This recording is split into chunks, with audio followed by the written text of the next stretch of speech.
১৬ নম্বর জার্সির এই খেলোয়াড়কে চেনা যাচ্ছে?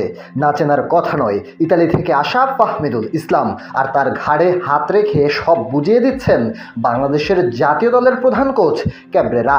অনেকেই বলেছিলেন কোচের সাথে না মেলার কারণেই বাদ পড়েছেন ফাহমিদুল, তবে সত্যিকার অর্থে এই ফাহমিদুলকেই প্রথমে ডেকেছিলেন কোচ নিজেই। মাঠে আজ দেখা গেছে ফাহমিদুলের ঝলক। দারুণ গতি নিয়ে মাঠে বিচরণ করেছেন এই ইতালির 4th টায়ারে খেলা খেলোয়াড়।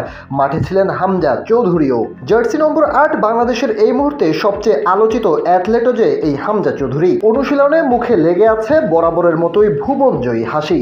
দল আজ চতুর্থ দিন অনুশীলন করলেও হামজা চৌধুরীর অনুশীলনের আজ ছিল সবেমাত্র দ্বিতীয় দিন।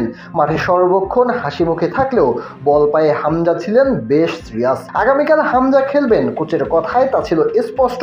আজ শুধু হামজা নয়, অনুশীলন করেছে বাকি 24 জন। আগামীকাল যুক্ত হবেন সুমিত সোম। অবশ্য তার আগামীকাল ম্যাচ খেলার সম্ভাবনা নেই।